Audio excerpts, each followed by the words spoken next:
Eid morning, October 2005. I think it was October. I wake up and I go downstairs and my father's still half asleep, drowsy. And I approach him as he's waking up and I say to him, Baba, there's something I need to tell you. And he just grunted at me. He's like, what's that? Grunted something or other. And I said to him, there's a sister I've met and in college and I want to marry her, and you're going to meet her dad today at Eid Salah. That is how I dropped it on my father. And the rest is history. We met my wife at that time, her father, in the masjid later on that day. And then everything took off from there. And bear in mind, I was 16 years old. I had just come out of high school. Now, what was to my advantage was that my father had always teased and taunted me when I was younger. You're going to get married soon, when you're going to get married, when you're going to bring us a wife, and so on. So the conversation was not a difficult one to bring up. But nevertheless, you have to understand, 16 years old. I didn't feel like a kid at the time. I didn't feel like a child at the time. I felt grown up and mature and so on. But when I look back, especially when I look back at my photos and then I look back and I think of my memories, I was a baby. I was a baby about to have babies. So with that in mind, I've shared this story a couple of times in the past, and I've had a few of you youngsters message me as well, telling me about how you've fallen in love with someone and you want to marry them and so on and so forth. So I thought I'd take this video to give you the pros and cons of getting married young, and pay attention to them all, because it's not all roses and it's not all doom and gloom. So pay attention. We're going to run through them, inshallah, and I'm going to do my best to pull on my memories as much as possible, because it's a long time ago now, 16, 17 years ago. So let's start off with the pros. Or should we start off with the cons? No, let's start off with the pros. Okay, the pros, the first obvious one is halala. Okay, I met this woman in college. She was a very beautiful woman, sister.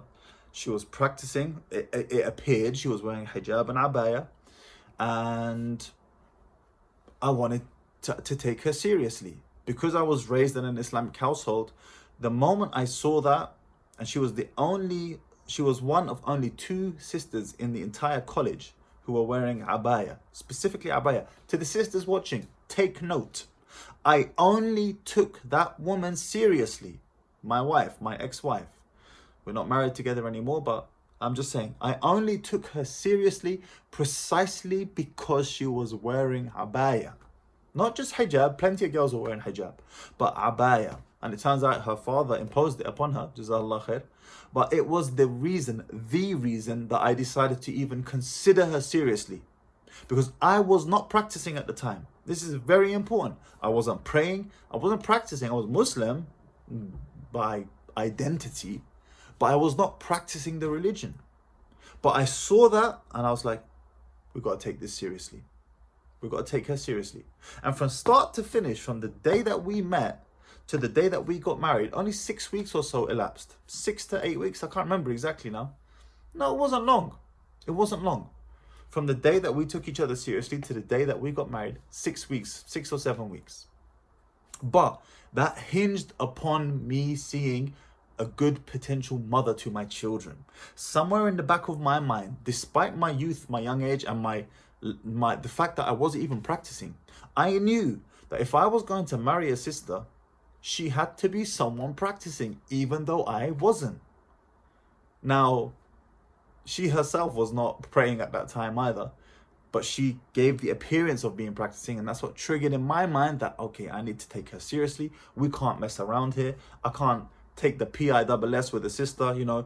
There's something, I think, with Muslim boys that, not all of them, but especially when I was younger, when you come across a practicing sister, you don't want to mess around with her, even if you yourself are messing around in general. It's like a respect thing. You just leave that there, The dirty ones, that's fine. We will make them even dirtier. But the clean ones, we'll keep them clean. And I know it's a double standard, and I know it's a hypocrisy, but it is what it is. So that she looked like she was practicing is what triggered my interest to take her seriously in the first place. And as I mentioned, the first obvious benefit is halala. What do I mean by that? I was young and horny. Period. young and sexually amped up in a free mixing environment, college. If my father had not facilitated that marriage, and my mother, Jazakallah khair, if they had both not facilitated that marriage, I am 100% certain I would have fallen into zina. If not with her, with someone else. No doubt about it, because I was looking for it. I was actively seeking it out. And subhanAllah, Allah protected me. But I was looking for it and I couldn't wait, because I was raised in, you could say, quite a strict environment. Like, I didn't have much leeway in my household at all. I couldn't go out. Full stop, the end. Never mind, come back at this time or come back at that time. I could not go out. Now, did I find ways to do it whenever my father wasn't around? Yes. But the point is, I was not allowed to. I didn't have permission to. And that made me want to rebel even more. And I remember counting the days. I couldn't wait until I could go to university and then all hell break loose. And I remember complaining about this to one of my teachers in school at the time, about how hard my life was because I can't go out. Talk about first world problems. Anyway, she said to me, Mahdi, don't worry. By the time you get to university, you'll have no one watching over you. They were the best years of my life. You're going to have the best years of yours too. Anyway, alhamdulillah, Allah saved me from all of that. He saved me from all of that by facilitating marriage for me. And the most amazing thing is that the day of the nikah, I wasn't praying. I wasn't practicing and I wasn't praying.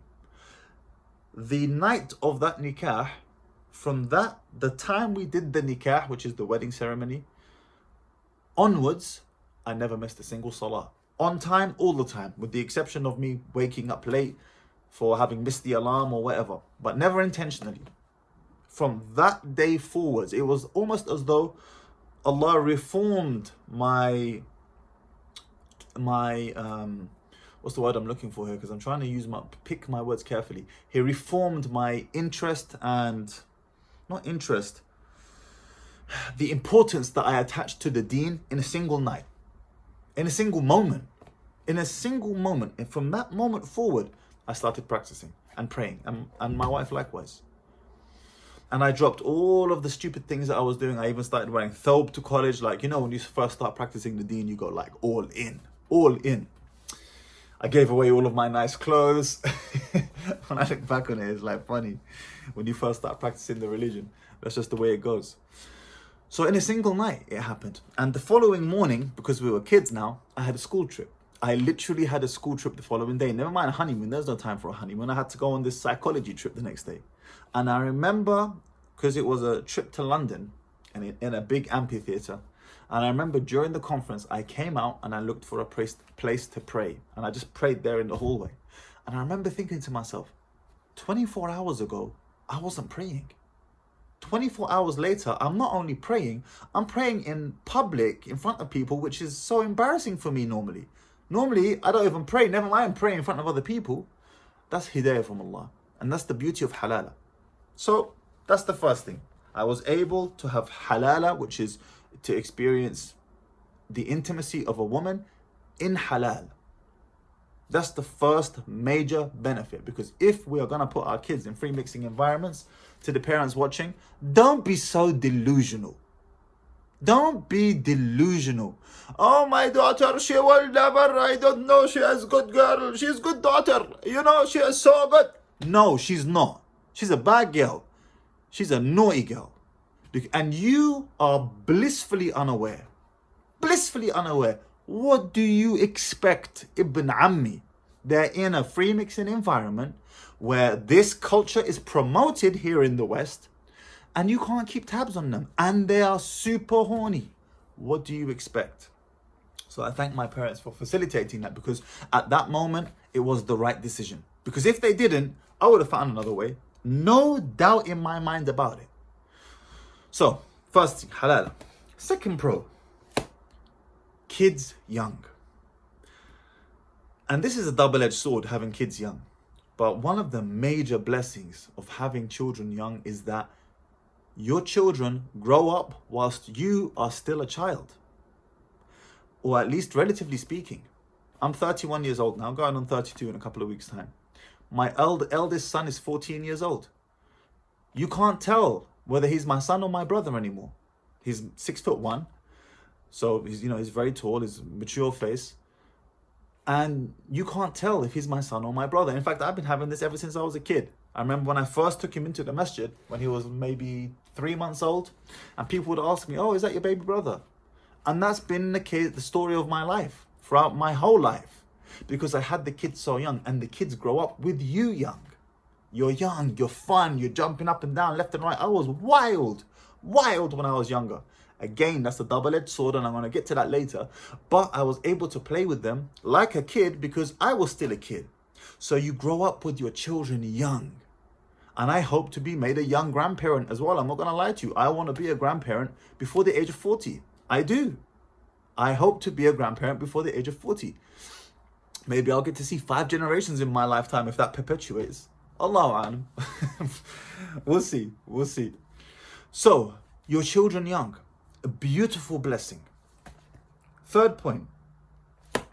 You mature very quickly. You do not become responsible until someone else is more important to you than yourself. I'll repeat that for those of you at the back who didn't hear. You do not become mature or grow up until someone else is more important to you than yourself, until you are responsible, emphasis on the word responsible, for someone else, and their livelihood, their well-being is more important to you than yourself. That's the day you grow up. Now for me, that just so happened to be after I got married, and then I had my wife, and then I had my children. For many kids growing up in the third world, that happens at an extremely young age. 6 years old, you've got this girl in the Sahara Desert maybe, and she's carrying water on her head and she's looking after her little siblings. The beauty of that responsibility is that it makes the child grow up. Responsibility makes the child grow up. And one of my major qualms against getting married young in the West is the fact that us kids raised here were not raised with enough responsibility from a young enough age. So when I entered my marriage, I was a baby. I had a lot of learning to do. Granted, the responsibility helped to mature me, but I was behind. Why? Because I had never experienced responsibility. So I had to learn on the fly. I jumped out of the plane and was building the parachute as I fell. And that has its disadvantages, undoubtedly. But again, you do grow up fast. None of my friends, after I got married, were in my age bracket. I could not connect with my friends anymore because I was living the life of someone in their mid-30s, late 30s, wife and kids. I had 3 kids by 19. So I was living the life of someone in their mid to late 30s, early 40s even. And all of my friends were dossing, going to university, smoking weed, banging chicks left and right. You know how it is. Most of my friends were in their late 30s, early 40s. And they're still my friends today. Now they're in their 50s and even 60s. I couldn't connect with my age group. Only recently I've been able to start connecting with my age group a little bit. But even then, they're still behind. Maturity-wise, I find most of them, not all of them, of course there are exceptions, I find most of them still behind. Why? Because they're just growing up now. They've just come out of their party phase. They're just starting to get married and settle down right now, or in the past 5 years or so. For me, I did that 16 years ago. So I'm well ahead. And that's the beauty of getting married and then having children young, is that you are forced to grow up. You are forced to grow up. So that's that. Then the fourth point I have written here is that you are settled. And as a result of that, you can focus. The highest earning demographic of men are men who are married. There's other variables as well, but men who are married earn more than men who are not married. Again, men who are married earn more than men who are not married, on average. On average. It's just better living with a woman who supports you and, you can be intimate with her, and we are better together than we are apart. I know men like to wax lyrical about, I don't need no woman. No, we need women. We do need women. Do we need them for our survival? No, we don't need them for our survival, meaning we can live to the end of our natural lifetimes without a woman. They cannot. I've discussed this in the past. Women rely on men to take care of basic infrastructure, food, electricity, water, transport. Look outside the window. Everything that's been built has been built by a man. So women need men to live to the end of their natural lives. Men don't need women to live to the end of their natural lives. But men need women and women need men to be happier, to be more content, to earn more, to be more productive members of society. We are better together than we are apart. It's not fun living without a woman. I only spent 1 year living without my wife whilst I was working in Saudi Arabia. It's not fun. The man them don't cut it. It's not the same. Not to mention all the pipework getting clogged up, if you understand what I'm saying. Because obviously, you know, it's not the same. You need a woman if you want to be able to reach your potential as a man, to max out on your potential. And by a woman, I mean in a loving, long-term relationship. And preferably as a Muslim man, if you can afford it, 4. 4 is better than 1, absolutely. But you need to crawl before you can run. So that's that. You're settled, you can focus more. As a result, you can be more productive. You can reach your potential quicker and higher. Married men earn more on average than non-married men. So that's 4 points for the pros. Now we have to talk about the cons. So the first con I have here is when I got married, I was a baby. And generally speaking, girls mature quicker than guys. Guys have a higher potential of maturity, but women mature quicker than men in the first place. That means that if you're going to get married as young as I did, at 16 years old, my wife was the same age as me. She was older than me by months, but we were in the same academic year. If you're going to get married at that age, she is going to be significantly more mature than you. That represents a problem because women tend to look for men on a bounce of probabilities who are more mature than them, who can lead them, stronger than them. You understand the whole hypergamy thing, right? But when you're the same age, you don't have that. Now, although the responsibility of having a wife and then having kids so young did mature me, there's only so much growth you can give to a seed. If I plant a seed in the ground and I'm trying to grow a tree, I can water it and give it as much sunlight as I like. It can only grow so fast. It can't grow any faster than what its potential is for growth, no matter how much water or sun I pour on it. So there was a period where I was definitely more immature than my wife because that's just the nature of how things go. Women mature quicker than guys. So you have to bear that in mind. And as a result, it might be difficult for her to respect you, especially if she already has issues respecting men. Now this comes down to the red flags discussion. If she already has issues respecting a man for whatever reason, maybe she's got daddy issues, maybe she had a bad experience with her father growing up, maybe she had a bad experience in a previous relationship, and as a result of that, she's lost respect for men. If she has a hard time respecting men, she is going to have an even harder time respecting you as a young man. So you have to watch out for that as well. I have heard of marriages of kids who got married really young and are still married today. Elliot Hulse is one of them. I don't know how young Elliot Hulse got married, but I know that he was with his wife since the age of 13, 14, and then they got married later on in their teens. And they're still together today. Great. Fantastic. It can work. But that's the exception, not the rule. And it's very important to make that distinction. As much as I love that example, and I'd love to put it up there as a shining example for everyone to follow, that is the exception, not the rule, of a couple who met each other extremely young and are still together nearly 30 years later. So bear that in mind. And if she's a girl who already struggles to respect men, she will struggle to respect you even more because you're so young. You're so young. That's just the stage that you're in. It's not a slight or a criticism towards you. It is what it is. So bear that in mind. Second point, of course, you're going to be scrimping and scraping. You are going to be scrimping and scraping unless you somehow manage to figure out a way to make a ton of money, which I guess is a bit more realistic in today's age with the internet, but still unlikely. Unless you can figure that out, you are going to be scrimping and scraping. I continued my education after I got married. I continued college and then I went to university. And throughout most of that time, I wasn't working. I had odd jobs here and there, Toys R Us. I worked security at the Olympics. Did a door knocking job for Anglian Home Improvements at one point. So I had odd jobs here and there, but my main focus was university, and I didn't have time for much else. You see, because I had kids, I would go to university, do all my work at uni. I wouldn't bring it home. So I'd spend most of my day there. And then I'd come home, train, and whatever time I got left at the end of the day, I spend that with the wife and kids, which wasn't much, maybe half an hour. I'd spend the whole day at uni because I couldn't bring my work home. We lived in a tiny flat.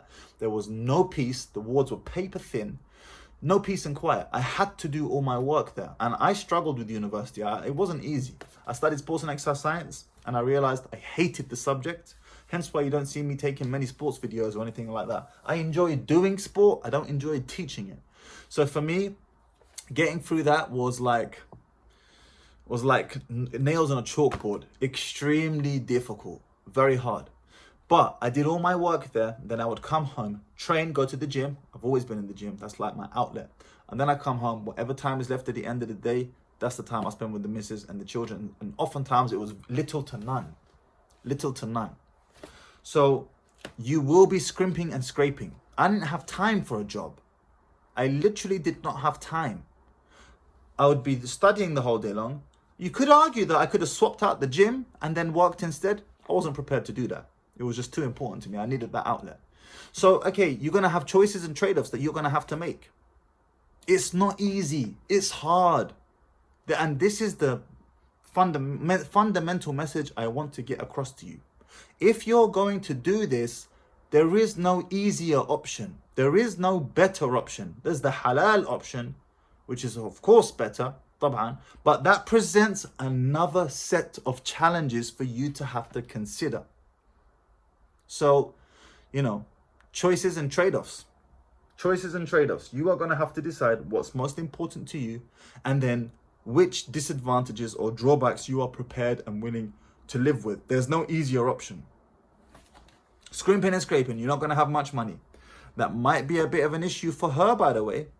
We talk about hypergamy all the time. Now, women do have a greater level of patience for a young man than they do for an older man. So it shouldn't be too much of an issue if you're in that teens, early 20s age bracket, so long as you demonstrate potential.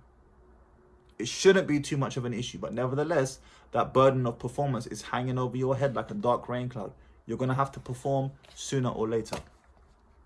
And then finally, I know I said that marriage matures you, but the flip side to that is that you are still immature. And I mentioned this earlier.